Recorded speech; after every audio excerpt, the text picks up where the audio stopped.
יש כל מיני דרכים לטפל בזה, ואחת מהן, והיא הדרך הפילוסופית. שלום לך לידיה אמיר, שאת יועצת פילוסופית ומרצה לפילוסופיה במסלול האקדמי של המכללה למינהל, והעילה לשיחתנו איתך היא הסרט הזה של לו מרינוף, שהוא יועץ פסיכולוגי, תרפיה לשפויים. יועץ פילוסופי. יועץ פילוסופי, מה אמרתי? פסיכולוגי. כן. וגם אמרת הסרט הזה וזה הספר הזה, יש לך היום כמה הברקות. טוב. דוקטור לידיה אמיר. כן, לידיה. דוקטור לידיה אמיר. דוקטור אמיר. את מכירה הרבה אנשים שכתוצאה מהבהרות פילוסופיות, או כתוצאה מדיון פילוסופי עם עצמם, הפכו לאנשים מאושרים יותר? אני לא זכיתי להכיר אנשים כאלה. קודם כל, השאלה אם המטרה היא להפוך ליותר מאושרים או יותר בהירים עם עצמנו. הכותרת של הספר היא מטעה, לא מדובר על תרפיה, מדובר למעשה על, אתה אמרת קודם מזור, מדובר למעשה בשאלה המעניינת ביותר מפילוסופיה מסייעת לבני אדם ומזיקה לבני אדם.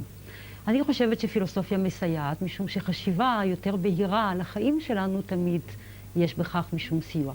יש עוד בעיה עם הכותרת, וזה תרפיה לשפויים. כן?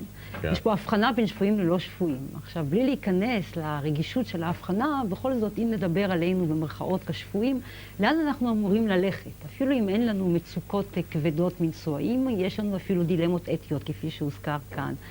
כשיש לנו משברי אמצע החיים לפני שזה מגיע לחרדה או לדיכאון, יש לנו בעיות של ערכים, יש לנו עניינים של השקפות עולם. אין לנו עם מי לדבר. כלומר, החברה המערבית, הליברלית, הדמוקרטית, דורשת מאיתנו להיות אוטונומית, ולא נותנת לנו כלים להפוך לאוטונומיים. אי אפשר ללמוד את זה בשום מקום. אז חשוב לדעת שאפשר לגשת לפילוסוף, לקבל מעין שיעורים פרטיים בפילוסופיה, לרכוש תוך כדי זה את הכלים לחשיבה בהירה יותר, ובכך לצאת לחיים יותר בנויים. השאלה שלי בעינה עומדת. כן? האם יש הוכחות אמפיריות, אני לא מבקש הוכחות סטטיסטיות, שחוכמה פילוסופית או השתלמות בפילוסופיה הופכת את האיש ממצוקה, או פותרת אותנו ממצוקות, או מקלה על מצוקותינו? אני אומר שוב, אני לא מכיר אנשים שחוכמתם הפילוסופית הקלה עליהם, אלא בדרך כלל יסרה אותם. יכול להיות. עכשיו, תלוי מה אתה מתכוון באמת במצוקה. אם זה חרדה ודיכאון, אני לא חושבת שהמקום זה למעשה הסלון של הפילוסוף. אם מדובר על מבוכה, אם מדובר על בלבול, אם למשל אדם לא יודע, הוא מאמין באלוהים, הוא כבר לא מאמין באלוהים. אם אדם רוצה סוג של רוחניות ולא מוצא אותה בדת ממוסדת. אם אדם הצביע שמאל כל הזמן מוצא את עצמו אבל אם אדם למשל רוצה לדבוק באלוהיו וביחד עם זה הוא הומוסקסואל שדתו אוסרת עליו להשתמש בפרקטיקה המינית הזאת, תגיד.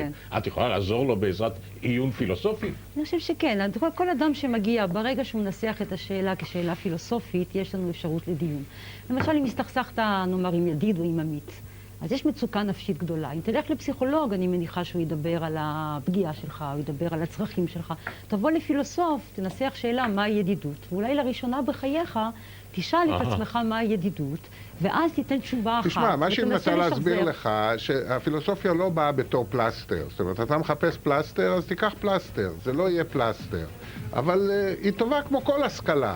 כל השכלה עוזרת. היא מרחיבה, היא נותנת לך מרחק מסוים מן הדברים, היא מעשירה את החיים שלך, ולכן המילה תרפיה לא מתאימה, כי אנחנו לא באים לפתור משהו, אנחנו באים להשאיר ולפתוח איזשהו צוהר, ולזכור שבכל זאת חוכמת כל הזמנים נמצאת בפילוסופיה. ניפרד כאן, גברת אמיר, אני אחר כך משוחח על לחץ הזמן והשידור.